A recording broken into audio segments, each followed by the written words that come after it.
देखो यहाँ 5 number line में हम आज पहली बार या इस चर्च में हम जा रहा हैं, तो उन लोग स्वागत करना चाहता है। बहुत बहुत धन्यवाद। प्रभु को महिमा हो।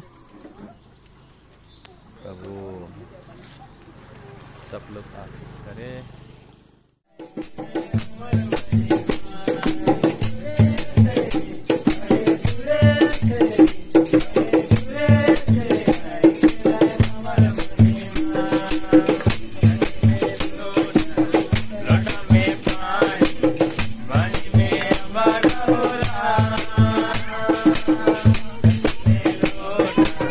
लोटा में पानी में